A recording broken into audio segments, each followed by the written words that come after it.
एक बार जोर से बोलो पार्वती पते हर हर महादेव। दोस्तों, अब जो राज हम आपको बताने जा रहे हैं वो सिर्फ एक सामान्य जानकारी नहीं, बल्कि वो गुप्त और चमत्कारी रहस्य है जो सिर्फ गिने चुने साधकों को ही होता है। वो रहस्य और चमत्कार जिसे जान लेने के बाद आपके जीवन की दिशा ही बदल जाएगी। ये वही गुप्त चीज है जिसे सावन में शिवलिंग से सही तरीके से घर लाने वाला व्यक्ति दरिद्र से धनवान बनता है, कर्ज में डूबा हुआ व्यक्ति उन्नति की ऊंचाई पर पहुंचता है, और संतान, नौकरी, शादी जैसे बड़े से बड़े संकट भी बिना किसी बाधा के हल हो जाते हैं। कई लोग तो इसे आजमा चुके हैं और उनकी जिंदगी चमत्कारिक ढंग से बदल चुकी है।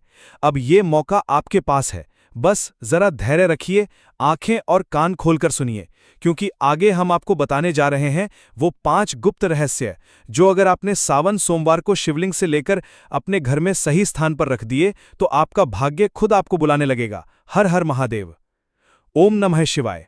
दोस्तों, सावन के महीने में शिवलिंग से ये गुप्त चीज ले आना अपने घर, आपकी सभी मनोकामनाएं पूरी होंगी। इतना पैसा आएगा कि गिनते गिनते थक जाओगे। भगवान भोलेनाथ जी के आशीर्वाद से अपने जीवन में बहुत उन्नति करोगे। दोस्तों, हिंदू धर्म में सावन के महीने का बहुत अधिक महत्व होता है। सावन का महीना हिंदू पंचांग का 5वां महीना होता है। ये महीना भगवान शिव को समर्पित होता है। इस महीने में शिव भक्त भगवान शिव की विधि विधान से पूजा अर्चना करते हैं, और सावन के महीने के सोमवार का महत्व और भी अधिक होता है। इस माह में शिव की पूजा अर्चना करने से सभी मनोकामनाएं पूरी हो जाती हैं। धार्मिक मान्यताओं के अनुसार सावन के महीने में भगवान शिव और माता पार्वती की विधि विधान से पूजा करने भक्त की मनोकामना पूरी होती है। इस सावन के महीने में किसी भी व्यक्ति ने भगवान भोलेनाथ की थोड़ी सी भी पूजा साधना क्रिया कर ली तो उस व्यक्ति के जीवन की सभी मनोकामनाएं पूर्ण हो जाती हैं। उस व्यक्ति के जीवन के हर कष्ट खत्म हो जाते हैं और उस व्यक्ति के जीवन में धन आना शुरू हो जाता है। भक्तों, वीडियो आगे शुरू करें उससे पहले भगवान भोलेनाथ के सच्चे भक्त श्री शिवाय टीवी चैनल की इस वीडियो को लाइक अवश्य कर दें और कमेंट बॉक्स में हर हर महादेव सच्ची श्रद्धा से लिख दें, जिससे कि भगवान भोलेनाथ जी का आशीर्वाद आपको सीधे प्राप्त हो सके। दोस्तों, आज की इस वीडियो में हम आपको बताएंगे कि सावन के दिनों में आपको भगवान भोलेनाथ के मंदिर जाकर के क्या क्या भगवान भोलेनाथ को अर्पित करना और वहां से वापस क्या लेकर के आना है, ताकि आपके घर की गरीबी, दरिद्रता, परेशानी, कष्ट, दिक्कतें हमेशा के लिए खत्म हो जाएं। दूसरी तरफ आपके घर पर सुख, समृद्धि, यश, वैभव, ऐश्वर्य की आपको प्राप्ति हो। ध्यान रखिएगा दोस्तों, सावन का माह का इंतजार हर व्यक्ति इसीलिए करता है ताकि उसको भगवान भोलेनाथ का आशीर्वाद मिल सके। कहा गया है कि देवों के देव भगवान भोलेनाथ अगर किसी भी व्यक्ति को आशीर्वाद दे दें तो उस व्यक्ति का साक्षात काल भी आकर कुछ नहीं बिगाड़ पाता है। इसीलिए आज की इस वीडियो में हम आपको बताएंगे कि कैसे आप सावन के दिन, जो बहुत ही पावन दिन है, इस दिन भगवान भोलेनाथ को प्रसन्न कर सकते हैं, कैसे आपको भगवान भोलेनाथ का आशीर्वाद प्राप्त हो सकता है, और कैसे सावन के दिनों में शिवलिंग की आपको पूजा करनी है, वो भी खास उपाय करते हुए। कैसे आपको शिवलिंग पर क्या क्या चढ़ाना है और क्या क्या वहां से लेकर अपने घर पर वापस लेकर के आना है, ताकि आपके घर पर अन्न और धन का भंडार कभी भी कम ना हो। देखिए दोस्तों, आपके जीवन में कितनी ही बड़ी परेशानी हो, कितनी ही बड़ी दिक्कत क्यों ना हो, मान लीजिए आपके जीवन में धन की समस्या है, मान लीजिए आप नौकरी की प्राप्ति के लिए बहुत ही ज्यादा परेशान हो चुके हैं, आपके शत्रुओं ने आपको घेर लिया है, संतान की प्राप्ति आपको हो नहीं पा रही है, तो एक बात का ध्यान रखिएगा दोस्तों, सावन का पावन दिन एक ऐसे दिन होते हैं जिस दिन कोई भी व्यक्ति अगर थोड़े से उपाय कर लेता है, भगवान शिव की साक्षात पूजा कर लेता है, तो उस व्यक्ति की कितनी ही बड़ी मनोकामना हो, कितनी ही बड़ा कष्ट हो, वो खत्म हो जाता है और उसकी मनोकामना पूर्ण हो जाती है। दोस्तों, मान लीजिए आपके ऊपर कोई दोष लगा हुआ है, जैसे वास्तु दोष, शनि दोष, प्राकृति दोष या कोई भी दोष लगा हुआ है, तो आपको सावन सोमवार के दिन थोड़ी सी पूजा करनी है और आपका दोष खत्म हो जाएगा। आपके जीवन से सभी परेशानियां चली जाएंगी और आपके जीवन में जो धन आना बंद हो गया था उसका आगमन वापस शुरू हो जाएगा। मान के चलिए आपके जीवन में कभी भी कोई परेशानी नहीं रहेगी। बस दोस्तों, आज की इस वीडियो को लास्ट तक देख लीजिए और मान के चलिए भगवान शिव के आशीर्वाद से आपकी सभी मनोकामनाएं भी पूरी होंगी और आपके जीवन की सभी परेशानियां भी चली जाएंगी। देखिए, एक बात कही गई है कि जब भी हम भगवान शिव की पूजा करते हैं हमें धैर्य रखना चाहिए, विश्वास रखना चाहिए और श्रद्धा के साथ भगवान शिव की पूजा करनी चाहिए, क्योंकि भगवान शिव बहुत ही भोले हैं। वो किसी भी व्यक्ति की थोड़ी सी ही पूजा से, साधना से तुरंत ही प्रसन्न हो जाते हैं। इसलिए दोस्तों, सावन सोमवार के दिन कुछ ऐसी चीजें हैं जो आपको अवश्य पता होनी चाहिए, क्योंकि सावन सोमवार के दिन अगर आप भगवान शिव के सामने पूजा करने जा रहे हैं तो मान के चलिए दोस्तों, आपने अगर कोई गलती कर दी तो भगवान शिव आपसे क्रोधित हो जाएंगे, और आपने सही तरीके से पूजा की होगी तो साक्षात आपको भगवान शिव उसी दिन आशीर्वाद दे देंगे और उस दिन के बाद आपके जीवन में कभी कोई परेशानी नहीं आएगी। आप पूछते हैं कि गुरुजी, हमारे घर पर शिवलिंग है, क्या हम घर पर पूजा नहीं कर सकते हैं? तो इसका उत्तर है नहीं भक्तों, आपको मंदिर जाना पड़ेगा। क्योंकि मंदिर का जो शिवलिंग होता है और जो घर का शिवलिंग होता है, इसमें बहुत ज्यादा फर्क होता है। जो मंदिर का शिवलिंग होता है दोस्तों, इसकी जो एनर्जी होती है वो आपके घर के शिवलिंग से करोड़ों गुना ज्यादा होती है। इसमें ऐसी सकारात्मक ऊर्जा होती है जिसके सामने अगर आप थोड़ी सी पूजा करते हैं तो तुरंत ही उसका फल आपको मिलता है और आपके जीवन की हर परेशानी चली जाती है। तो आपको जितने भी आज उपाय बताए जा रहे हैं, आपके जीवन की परेशानी को खत्म करने के लिए, आपकी मनोकामना पूर्ति के लिए, उस उपाय के लिए तो आपको मंदिर जाना पड़ेगा। और सावन सोमवार का पर्व पड़ रहा है, वो आज दिन सोमवार को पड़ रहा है, तो ये दिन ऐसा है, इस दिन अगर आप मंदिर जाकर के भगवान भोलेनाथ की पूजा आराधना कर रहे हैं तो मान के चलिए दोस्तों, आपके जीवन में कभी कष्ट आ ही नहीं सकता। पूरे साल आपके घर पर अन्न धन का भंडार बना रहेगा। तो आपको क्या क्या ले जाना है वो कहीं पर लिख लीजिए, क्योंकि दोस्तों अगर आपने एक भी गलती कर दी तो आपकी पूजा संपन्न मानी नहीं जाएगी। दोस्तों सबसे पहली चीज जो भगवान भोलेनाथ के लिए आपको जल ले जाना है। सावन सोमवार के दिन कई लोग हमसे ये कहते हैं कि गुरुजी, जल जो है वो तो शिवालय में भी मिल जाता है, शिव मंदिर में मिल जाता है। तो नहीं दोस्तों, वहां का जल आप तभी चढ़ाइए जब कोई दिक्कत हो, वरना घर से ही जल ले जाना चाहिए। आखिर घर से जल क्यों ले जाया जाता है, इसकी भी बात सुन लीजिए। घर से इसीलिए आपको जल ले जाना है ताकि आपके घर का जो जल ले जा रहे हैं भगवान भोलेनाथ पर चढ़ाने के लिए, उसी जल के द्वारा आप भगवान से जुड़ जाएंगे। उस जल के द्वारा आप भगवान को अपनी सभी दिक्कतें बता देंगे और उस जल को जैसे ही भगवान भोलेनाथ पर आप चढ़ाएंगे अपनी समस्याओं को बताते हुए, वो समस्या आपकी खत्म हो जाएंगी। इसलिए घर से जल ले जाइएगा। आप सबसे ज़रूरी चीज़, जो जल ले जा रहे हैं उसमें 2-4 बूंद गंगाजल ज़रूर डाल दीजिएगा, क्योंकि गंगाजल डाले बिना आपकी पूजा संपन्न नहीं मानी जाएगी। महाशिवरात्रि के दिन तो आपको जल ले जाना है, उसमें गंगाजल डाल करके। दूसरा, आपको 3 पत्ते वाला बेलपत्र ले जाना है। दोस्तों बेलपत्र बहुत ही शुभ होता है। आपने अगर मान लीजिए एक तरफ 1000 कन्याओं को खाना खिलाया है, दूसरी तरफ भगवान भोलेनाथ को बेलपत्र चढ़ाया है, तो ये दोनों बराबर माने जाते हैं, इसलिए बेलपत्र जरूर ले जाइएगा। तीसरा, आपको सफ़ेद पुष्प ले जाना है। सफ़ेद पुष्प भगवान भोलेनाथ को चढ़ाए जाते हैं, इसीलिए सफ़ेद पुष्प पर भगवान भोलेनाथ के लिए आपको ले जाना है सावन सोमवार के दिन, ताकि भगवान भोलेनाथ का आशीर्वाद आपको मिल जाए, जिसके बाद आपके जीवन की हर परेशानी खत्म हो जाए। दोस्तों सफ़ेद चंदन ले जाना अनिवार्य होता है सावन सोमवार के दिन। और ध्यान रखिएगा दोस्तों कि भगवान भोलेनाथ को अगर आप दूध अर्पित करने जा रहे हैं तो एकदम कच्चा दूध होना चाहिए, पका हुआ दूध नहीं होना चाहिए, कच्चा दूध होना चाहिए।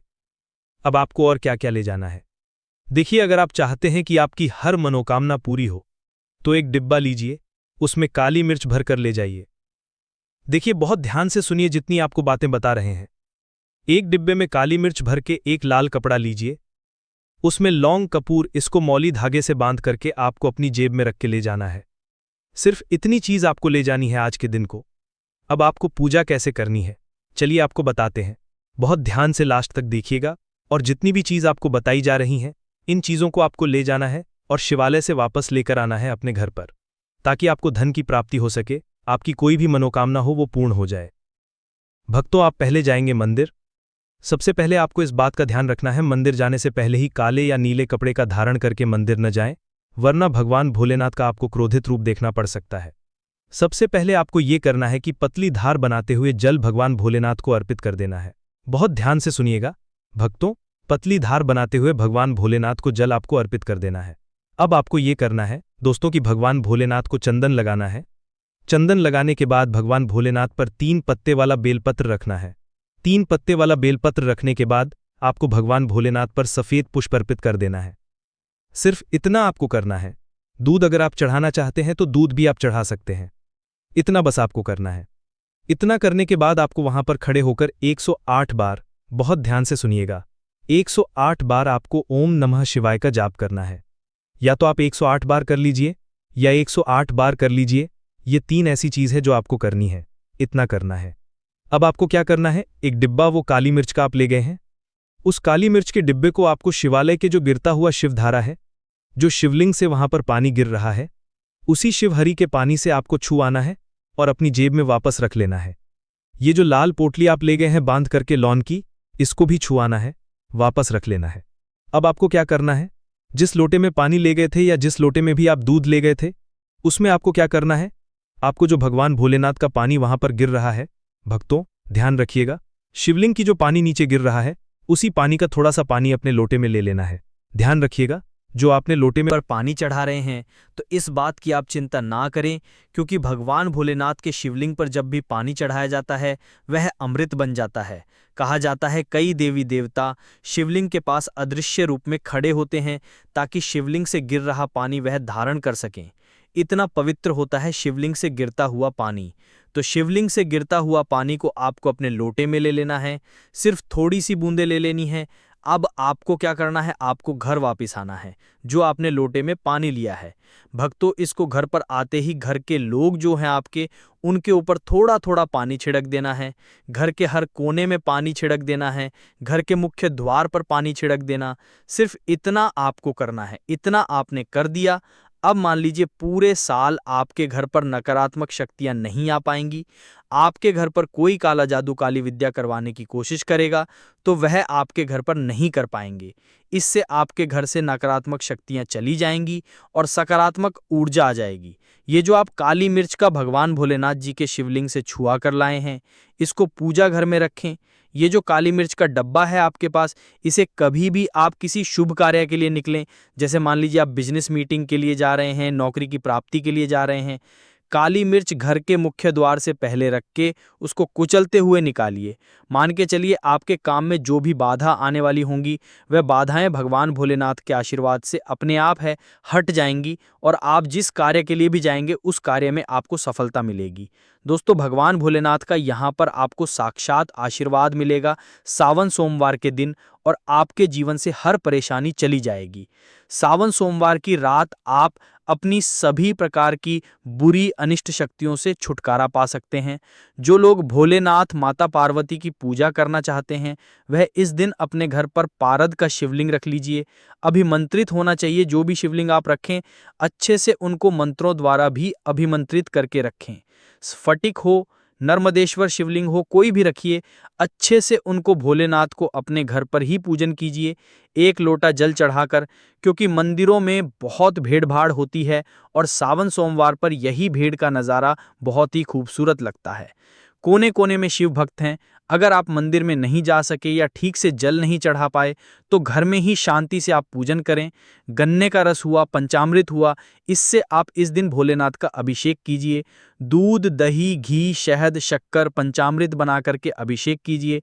दोस्तों, फिर भोलेनाथ का श्रृंगार कीजिए, चंदन चढ़ाई, अक्षत चढ़ाई, जनेऊ अर्पित कीजिए, थोड़ा सा चंदन का इत्र, क्योंकि चंदन का इत्र विशेष रूप से शिव शंभू को बहुत प्रिय है, तो वो आप अर्पित कीजिए। उनके पसंदीदा पुष्प चढ़ाएं, आंकड़े की माला से उनका श्रृंगार कीजिए। दोस्तों, कनेर के सफ़ेद पुष्प चढ़ाएं, कमल हुए, गुलाब हुए, बेल हुए, ये फूल उनको बहुत प्रिय हैं, ये अर्पित करें। और 5 बेलपत्र अवश्य चढ़ाएं। आप इस दिन चाहें तो ये जो आपके पास बेलपत्र है उसी पर आप श्री श्री लिख के या ओम नमः शिवाय या राम राम लिख करके अर्पित कीजिए। जो चिकना भाग होता है उस पर लिखिए और यह सीधा शिवलिंग पर अर्पित हो।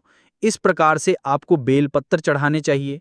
दोस्तों, आप विशेषकर इस बात का ध्यान रखें कि कटे फटे बेलपत्र ना हो। जो व्यक्ति अधूरी चीज भगवान को अर्पित करता है तो उसे भी कटे फटे पत्तों की तरह ही कटा फटा फल ही प्राप्त होता है। इसीलिए कभी भी अपूर्ण सामग्री अर्पित ना करें।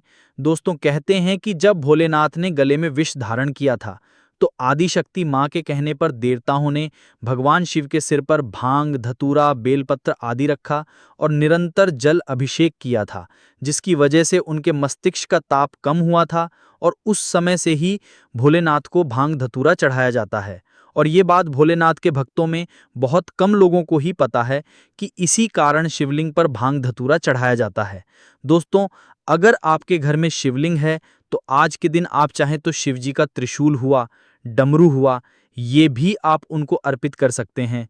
शिव के डमरू की दमदम की ध्वनि मंगल गुरु से संबंधित होती है, क्योंकि चंद्रमा उनके मस्तक पर विराजमान होकर अपनी क्रांति से अनंत आकाश में जटाधारी महामृत्युंजय को प्रसन्न करता है और बुध आदि ग्रह इसमें संभव से सहायक होते हैं। तो यह आज के दिन डमरू अर्पित करें। भोले बाबा का डमरू आप धारण भी कर सकते हैं। अभिमंत्रित करके आप अपने शरीर पर छोटा सा चांदी का डमरू धारण करें। भक्तों, अगर आपको श्री शिवाय टीवी चैनल की अगर कभी भी मौका लग जाए तो आप लोगों को पीपल के पत्ते पर ओम नमः शिवाय या 786 लिखकर बहुत छोटा सा उपाय करना है। इन दोनों का बहुत ही कम आता है। इसी के साथ में गुरुजी ने अपनी शिव पुराण कथा में बताया है कि इस दिन आपको एक पीपल के पत्ते पर ओम नमः शिवाय या 786 वाला उपाय तो आपको अवश्य ही करना चाहिए, क्योंकि ऐसा दिन पूरे साल में सिर्फ एक ही बार आता है। और दोस्तों, आप सभी लोग जानते हो कि सोमवार का अगर सबसे बड़ा कोई उपाय है तो वो पीपल के पत्ते पर ओम नमः शिवाय या 786 वाला उपाय है। तो दोस्तों, सोमवार के दिन आप लोगों को इस पीपल के पत्ते पर ओम नमः शिवाय या 786 लिखकर बहुत छोटा सा उपाय करना है। बहुत सारे लोग होंगे जिन लोगों ने इस उपाय को ना किया हो, मतलब पूरा साल निकल गया, उन्होंने किसी भी दिन इस पीपल के पत्ते पर ओम नमः शिवाय या 786 वाला उपाय को ना किया हो। पर दोस्तों, आपके पास एक पहला मौका बचा हुआ है। अगर इस वाले उपाय को कर लिया तो आपको इस उपाय को करने का वो फल मिलेगा जिसे आपने कभी कल्पना भी नहीं करी होगी।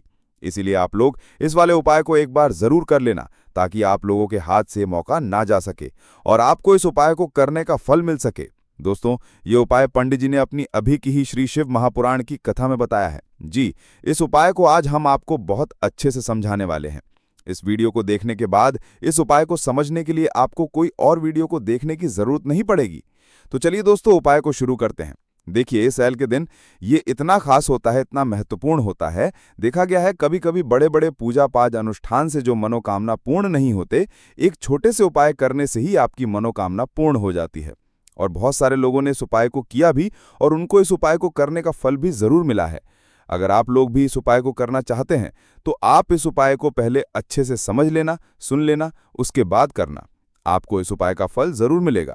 और इस उपाय को कर लेने से आपके घर में चाहे किसी भी प्रकार की दुख और समस्या क्यों ना चल रही हो, आपको उसका कारण भी नहीं पता है कि भाई ये समस्या किस कारण से चल रही है, उसका कुछ भी कारण हो सकता है, जैसे पितृ हो सकता है या किसी भी तरह का मंगल दोष भी हो सकता है, तो इस दिन आप लोगों को ये वाला उपाय कर लेना है। ये एक ऐसा उपाय है जिस उपाय को अगर किसी विशेष दिन पर किया जाए तो भाई उस विशेष दिन का जो है वो तो हमें मिलता ही मिलता है, पर हमने उस दिन पर इस उपाय को किया है तो हमें उससे भी बड़ा फल मिलता है, और फल बहुत जल्दी मिलता है, क्योंकि आप इस उपाय को बहुत ही बड़े और विशेष दिन पर कर रहे हो। तो चलिए आप उपाय के बारे में बात करते हैं। उससे पहले आप लोगों को यह जानना आवश्यक है कि आखिर ये उपाय किस समय करना है, किसको करना है और कैसे करना है। तो चलिए हम आगे आपको वीडियो में एक एक करके बता देते हैं। लेकिन उससे पहले, अगर आप लोग हमारे चैनल पर पहली बार आए हैं या फिर मेरी आवाज आज पहली बार सुन रहे हैं, तो हमारे चैनल श्री शिवाय टीवी को सब्सक्राइब जरूर कर लेना और इस वीडियो को लाइक करके कमेंट बॉक्स में ओम नमः शिवाय जरूर टाइप कर देना। तो दोस्तों, इस पीपल के पत्ते पर वाला उपाय को हमें इस सोमवार के दिन कैसे करना है, किसको करना है, किस समय करना है और कहां पर करना है, ये सारे सवालों के जवाब आपको इस वीडियो में मिल जाएंगे। और जो ये वीडियो देखेगा भाई, उसको पीपल के पत्ते पर ओम नमः शिवाय या 786 वाला उपाय जरूर करना चाहिए, क्योंकि इस दिन पीपल के पत्ते का भी बहुत ही बड़ा और विशेष महत्व होता है। और बात आ जाए पीपल के पत्ते पर ओम नमः शिवाय या 786 वाला उपाय की, तो ये सोने पर सुहागा वाली बात हो जाती है और ये एक बहुत ही बड़ा उपाय हो जाता है सोमवार का।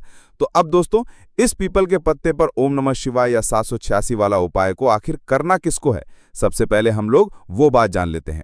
तो देखो, घर की जो बड़ी माताएं बहनें होती हैं, उन माताओं बहनों में से कोई भी एक बड़ी माता बहन इस वाले उपाय को कर सकती है। और दोस्तों, अगर आप चाहें तो अपने घर में से सभी सदस्यों को भी इस उपाय को करवा सकते हैं। अगर किसी व्यक्ति की खुद की कोई मनोकामना है, खुद की कोई दुख और परेशानी है जो कि वो अपने लिए ही करना चाहता है इस वाले उपाय को, तो वो खुद अपने लिए भी कर सकता है। बाकी अगर कोई घर में से ऐसा है जो कि अपने पूरे घर परिवार की सुख और शांति के लिए ये वाला उपाय करना चाहता है, तो भाई वो भी कर सकता है। उसमें भी कोई दिक्कत वाली बात नहीं है। कहने का मतलब यह है कि इस उपाय को हर एक सदस्य भी कर सकता है और पूरे घर परिवार के सदस्य के लिए घर की बड़ी माताओं बहनों में से कोई एक माता बहन भी कर सकती है। माता बहनें अगर घर में उपस्थित ना हो या वो ये वाला उपाय ना कर पा रही हो, तो फिर घर का कोई सदस्य भी इस पीपल के पत्ते पर ओम नमः शिवाय या 786 वाला उपाय को कर सकता है, चाहे फिर वो पुरुष ही क्या ना हो, उसमें कोई भी दिक्कत वाली बात नहीं है। उसके बाद में दोस्तों जो अगला प्रश्न निकल कर आता है वो ये आता है इस उपाय को लेकर कि आखिर इस उपाय को हमें किस समय करना है, सुबह के समय करना है कि शाम के समय करना है। तो देखो वाले उपाय को आप लोग सुबह के समय भी कर सकते हो और शाम के समय प्रदोष काल में भी कर सकते हो। अब अगर आप पूछो कि भाई साहब सबसे उत्तम समय कौन रहेगा इस पीपल के पत्ते पर ओम नमः शिवाय या 786 वाला उपाय को करने का, तो हम आपसे बस यही कहेंगे कि इस उपाय को आप सुबह के समय करेंगे तो ज्यादा बेहतर होगा। बाकी अगर प्रदोष काल शाम के समय भी करेंगे तो भी अच्छा होगा। कितने बजे से लेकर कितने बजे तक के बीच में करना है, और शाम के समय प्रदोष काल में करेंगे तो हमें कितने बजे से लेकर कितने बजे के बीच में करना है। तो देखो, सुबह जितनी जल्दी हो सके आप उपाय को करने की कोशिश करना। बाकी अगर किसी कारणवश लेट भी हो जाओ, थोड़ी देर भी हो जाए, तो 10 या 11 बजे तक आप उपाय कर लेना, पर 12 बजे से ज़्यादा देरी ना हो। ठीक है, बात का ध्यान रखना। उसके बाद में दोस्तों अगर शाम के समय प्रदोष काल की बात करें, प्रदोष काल का जो समय होता है वो शाम के 6 बजे से शुरू हो जाता है। मतलब शाम के 6 बजे से लेकर 7 बजे के बीच का जो समय होता है, ये समय प्रदोष काल का समय होता है। तो आप इस उपाय को 7 या 8 बजे के बीच में भी कर सकते हो। मतलब शाम के 6 बजे से रात 8 बजे के बीच में आप कभी भी इस वाले उपाय को कर सकते हो, उसमें दिक्कत वाली बात नहीं है। हमें किसी भी दिन आपको पीपल के पत्ते पर ओम नमः शिवाय या 786 लिखकर बहुत छोटा सा उपाय करना है। ऐसा समझ लीजिए जितने भी आपके शत्रु हैं, जो भी आपके विरोधी हैं, दुश्मन है जो आपको हर तरफ से परेशान कर रहे हैं, अब उन शत्रुओं की अकड़ निकलेगी। शत्रु का किया कराया भी तुरंत हट जाएगा जब सोमवार में आप इस छोटे से उपाय को करेंगे। तो देखिए, आज की वीडियो विशेषकर उन लोगों के लिए है जो अपने जीवन में शत्रुओं से और दुश्मन से बहुत ज्यादा परेशान हो चुके हैं।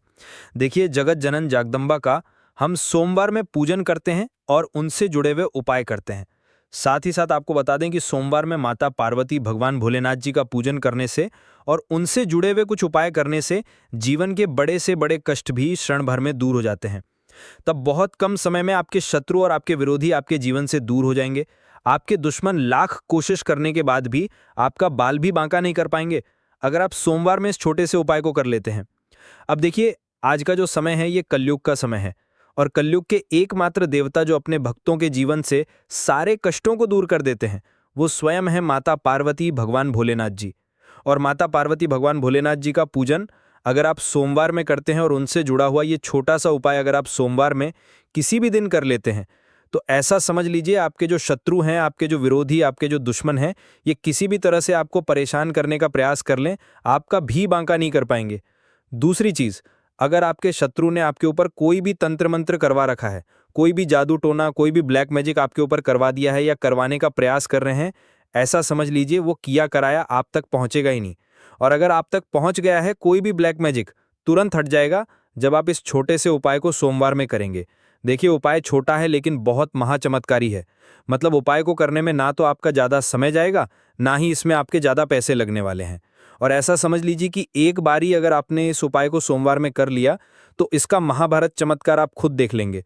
तो सोमवार के जो 9 दिन होते हैं ये बहुत ही सिद्ध दिन होते हैं। मतलब सोमवार के दिनों में 9 माता रानी हमारे घरों में आती हैं, अपने भक्तों के जीवन से कष्टों को दूर करती हैं। साथ ही साथ आपको बता दें कि सोमवार के टाइम पे जब भी आप संकट मोचन भगवान भोलेनाथ जी के उपाय करते हैं, माँ दुर्गा की आपको असीम और विशेष कृपा मिलती है। माँ दुर्गा आपसे बहुत जल्दी प्रसन्न होती हैं और आपके सारे संकटों को वो दूर कर देती हैं। तो पीपल के पत्ते में और पीपल के पेड़ में होता है देवी देवताओं का वास। पीपल के पेड़ में श्री हरि विष्णु साक्षात माँ लक्ष्मी वास करती हैं। पीपल के देव में हमारे पितरों का वास होता है। पीपल का जो पेड़ होता है इसका पूजन करने से शनिदेव की कृपा, उनका आशीर्वाद मिलता है। और पीपल का पत्ता जो है, इसका उपाय सोमवार में करने से व्यक्ति के जीवन से बड़े संकट और कष्ट दूर हो जाते हैं, जिसमें कि शत्रु और आपके दुश्मन जो हैं ये पूरी तरह परास्त हो जाएंगे, चारों खाने चित्त हो जाएंगे और कभी भी आपका कुछ नहीं बिगाड़ पाएंगे अगर ये उपाय आप करते हैं। तो देखिए, ये उपाय स्त्रियां भी कर सकती हैं, पुरुष भी कर सकते हैं। किसी भी दिन आप इस उपाय को कर सकते हैं, ठीक है ना। इसमें दिन आपको नहीं है कि किस दिन करें, जिस दिन आप चाहा उस दिन इस उपाय को आप कर सकते हैं। तो सोमवार के दिन आपको पीपल का पत्ता तोड़ना नहीं है, उससे एक दिन पहले ही तोड़कर आप पीपल का पत्ता ले आएं, या गिरा हुआ जो पत्ता होता है पीपल का वो आप ले लें, ठीक है ना। बस इस चीज़ का आपको ध्यान रखना है कि सोमवार के दिन पीपल की पेड़ से कोई भी पत्ता हम नहीं तोड़ते हैं। इस चीज़ का आपको विशेष ध्यान रखना है। तो आपको लेना है पीपल का एक पत्ता, शुद्ध जल से उसे साफ कर लेंगे पहले, जिससे कि धूल मिट्टी अगर पीपल के पत्ते पर हो तो वो हट जाए। फिर गंगा जल का थोड़ा सा छिड़काव, यानी थोड़ी सी छींटें आपको इस पीपल के पत्ते पर मारनी है, और इस पीपल के पत्ते को फिर कपड़े से पोंछ के आपको साफ कर लेना है, बिल्कुल सूखा लेना है। अब आपको लेना है थोड़ा सा सिंदूर, जो केसरिया वाला सिंदूर आता है जो हम संकट मोचन भगवान भोलेनाथ जी को चढ़ाते हैं, वो सरिया सिंदूर आपको लेना है। थोड़ा सा जल डाल के इसे गीला कर लेंगे और इसी सिंदूर से इस पीपल के पत्ते पर आपको भगवान ओम नमः शिवाय या 786 का नाम लिखना है। अब किससे लिखेंगे? माचिस की तीली ले सकते हैं, उससे लिख सकते हैं, बूंदी का ले सकते हैं, बेसन का लड्डू ले सकते हैं, और अगर आप इमरती ले लेते हैं तो ये और भी उत्तम है। देखिए, इमरती का जो भोग होता है ये माता पार्वती भगवान भोलेनाथ जी को बहुत ज्यादा प्रिय है। अब ये सारी चीजें लेकर आपको जाना है माता पार्वती भगवान भोलेनाथ जी के मंदिर में। तो देखिए, सबसे पहले आपको माता पार्वती भगवान भोलेनाथ जी के सामने ये दीप प्रज्वलित करना है जो आप लेकर के गए हैं, चाहे आपने चमेली के तेल का दीपक तैयार करा है या सरसों के तेल का। सबसे पहले दीपक आप जला देंगे और दीप जलाने के बाद आपको जो पीपल का पत्ता आपके गए थे वो पत्ता आपको माता पार्वती भगवान भोलेनाथ जी को अर्पित करना है, वहां चढ़ाना है। और जो भी भोग में आप लेकर के गए हैं, चाहे आपने बेसन के लड्डू लिए, बूंदी का प्रसाद लिया या फिर इमरती, जो भी कुछ आपने लिया है उसका भोग लगाना है और माता पार्वती भगवान भोलेनाथ जी से आपको प्रार्थना करनी है कि हे जगत का कल्याण करने वाले माता पार्वती भगवान भोलेनाथ जी, संकटों को हरने वाले, मेरे जीवन से शत्रु और दुश्मनों को भी कर दीजिए, शत्रु का किया कराया तंत्र मंत्र सब कुछ हट जाए, ऐसी कृपा मुझ पर कीजिए। इस तरह से आपको प्रार्थना करनी है और 108 बार जय श्री ओम नमः शिवाय या 786 जय सीता ओम नमः शिवाय या 786 जय श्री ओम नमः शिवाय या 786 जय सीता ओम नमः शिवाय या 786, इस तरह से आपको जयकारा लगाना है। क्योंकि भगवान ओम नमः शिवाय का नाम संकट मोचन भगवान भोलेनाथ जी को सबसे ज्यादा प्रिय है, तो जयकारा लगा देंगे। और देखिए, अगर एक बार भगवान भोलेनाथ चालीसा पढ़ पाएं तो आप एक बार चालीसा ऐसा जरूर पढ़ें, ठीक है ना? ज्यादा बार नहीं तो एक बार जरूर पढ़ें। जयकारा तो आपको बिल्कुल से लगाना है। और इस छोटे से उपाय को किसी भी दिन कर लीजिए, सुबह कर लीजिए, शाम को कर लीजिए, और किसी भी दिन, जैसे सोमवार की तिथि जो होती है ना, ये बहुत बड़ी होती है, आप उस दिन भी इस उपाय को कर सकते हैं। जरूर से करें। शत्रु और दुश्मन, आपके जो विरोधी हैं, ये पूरी तरह चारों खाने चित हो जाएंगे और आपका बाल भी वहां नहीं कर पाएंगे। तो देखिए, इस उपाय को आप 9 दिन भी कर सकते हैं, 2-3 बार भी कर सकते हैं। अगर आप ज्यादा बार नहीं कर पा रहे हैं तो एक बार आपको इस उपाय को जरूर से करना चाहिए। तो देखिए, इस उपाय को करने से जो आपके सामने से शत्रु हैं वो भी परास्त हो जाएंगे। जो पीठ पीछे वार करते हैं, पीठ पीछे तंत्र मंत्र करवाते हैं, वो शत्रु भी चारों खाने चित हो जाएंगे। बस छोटा सा उपाय है, जरूर करें। तो देखिए, अब बात कर लेते हैं अपने एक बहुत छोटे से उपाय की, जिसे सोमवार में करने से आपकी हर मनोकामना पूरी हो जाती है। ये उपाय आप अपने घर पर ही कर सकते हैं, कहीं जाने की आवश्यकता नहीं है। कोई भी ऐसी विश जो बहुत लंबे समय से अधूरी है, पूरी नहीं हो रही है, या धन को लेकर आप बहुत परेशान हैं, या घर में संकट कष्ट बहुत आते हैं, बीमारियां बहुत आती हैं, तो एक लाल पुष्प, जैसे कि गुलाब का फूल भी लाल होता है, आप जरूर से अपने घर के मंदिर में मां दुर्गा को अर्पित करें और एक देसी घी का दीपक लाल बाती का लाकर मां का पूजन करें। सोमवार में अगर लाल रंग से जुड़ा हुआ ये उपाय आप करते हैं, आपकी सारी मनोरथ, सारी मनोकामनाएं मां पूरा कर देंगी, क्योंकि लाल रंग मां दुर्गा को बहुत प्रिय है। लाल पुष्प और लाल रंग की बाती का दीपक आपकी बड़ी से बड़ी मनोकामना को भी पूरा कर देगा। सोमवार में ये उपाय आप किसी भी दिन कर सकते हैं। दूसरे उपाय की, हल्दी वाला जल आपको अपने घर में किस जगह पर डालना है और उपाय को कैसे करना है, और कैसे ये हल्दी वाला दिन जब आप अपने घर में डालते हैं, छींटते हैं, उपाय को करते हैं, तो सीधे सीधे महालक्ष्मी आपसे प्रसन्न होकर आपके घर में आती हैं और श्रीहरि विष्णु के साथ आती हैं। स्थिर लक्ष्मी का आपके घर में वास होता है। कहने का मतलब है कि फिर कभी भी माँ लक्ष्मी आपके घर को छोड़कर नहीं जाती हैं। जो लोग कहते हैं कि हमारे घर में धन तो आता है लेकिन चला जाता है लेकिन खर्ची बहुत है, धन तो घर में आता है लेकिन तिजोरी कभी धन से भरी नहीं रहती है, खाली हो जाती है, तो 90% लोग ऐसे होते हैं जिनके जीवन में ये समस्या होती है कि हमारे घर में स्थिर लक्ष्मी का वास नहीं है। देखिए, हम सभी चाहते हैं ना कि माँ लक्ष्मी और श्रीहरि विष्णु हमेशा हमारे घर में रहें, उनका आशीर्वाद बना रहें, हम हमारे जीवन के जितने भी दुख हैं उनका सामना जो है बहुत आसानी से कर सकें। देखिए, जब व्यक्ति के पैसा नहीं होता है ना, तो वो बहुत सारे कष्ट, दुख उसके जीवन में जब आते हैं उनका सामना भी नहीं कर पाता है, और जब उसका आर्थिक पक्ष मजबूत होता है तो बहुत सारी समस्याएं उसे अपने जीवन में जो आती हैं वो छोटी लगने लगती हैं। तो आपको करना क्या है? आपको यहां पर लेना है गंगा जल। तो देखिए, सबसे पहले आपको अपने पूरे घर में गंगा जल का छींटा लगाना है, ठीक है ना? गंगा जल आपके घर से जितनी भी नेगेटिव एनर्जी होती है उसे बाहर कर देता है, ठीक है ना? गंगा जल का छिड़काव जब आप करते हैं, उसके बाद कोई पूजा पाठ करते हैं, कोई उपाय करते हैं, वो पूरी तरह से सफल होता है, क्योंकि आपके घर में पॉजिटिव एनर्जी, सकारात्मक ऊर्जा आ जाती है, ठीक है ना? तो इतना करने के बाद आपको क्या करना है? एक लोटे के अंदर या एक कटोरी, किसी भी चीज के अंदर आपको अपने घर का शुद्ध जल लेना है। ले लिया, उसके बाद पीसी हुई हल्दी उसके अंदर मिलानी है, मिला दी। जब हल्दी आपको मिलानी है ठीक है ना? उस समय आपको श्रीहरि विष्णु का ध्यान करना है। लेंगे। उसके बाद आपको तुलसी का एक पत्ता लेना है। तुलसी का पत्ता पहले ही तोड़ लें। सोमवार के दिन कर भी आपको नहीं तोड़ना है तो वाले दिन नहीं तोड़ेंगे, उससे पहले ही तुलसी का पत्ता तोड़ कर रख लें। अगर आपके घर में तुलसी का पौधा इस टाइम सूख गया है, नहीं है, तो जहां पर भी आपको तुलसी का कोई पत्ता मिल जाए, एक पत्ता आप ले आएं। उस तुलसी के पत्ते से आपको अपने पूरे घर में उस हल्दी वाले जल का छींटा लगाना है। सबसे पहले घर के मंदिर में लगाएंगे, ठीक है ना? फिर जितने भी रूम हैं, कमरे हैं, वहां पर लगाएंगे। घर के मुख्य द्वार पर लगाएंगे। तरह से जब आप उपाय करते हैं तो आपके घर घर में कभी भी धन की कमी नहीं होती है। धन में वृद्धि होती चली जाती है और धन आपका हमेशा बढ़ता है। देखिए, अगर तुलसी का पत्ता आपको नहीं मिलता है, तब आप किसी भी छोटी सी पूजा वगैरह की जो चम्मच होती है, उससे भी छींटा लगा सकते हैं। तो देखिए, जब भी आप अपने घर में सोमवार के दिन हल्दी के पानी का छींटा लगाते हैं, तो इससे श्रीहरि विष्णु, माँ लक्ष्मी के साथ आपके घर में आते हैं और स्थिर रूप से रहते हैं, यानी मतलब कभी भी आपके घर को वो छोड़कर नहीं जाते हैं। तो देखिए, हल्दी जो है ये जुड़ी है श्रीहरि विष्णु से, आपकी कुंडली में गुरु को मजबूत करती है, आपके जीवन में सुख और सौभाग्य को खींच कर लाती है, धन को खींच कर लाती है, माँ लक्ष्मी को प्रसन्न करती है। जिस तरह से हल्दी खाने का स्वाद बढ़ा देती है,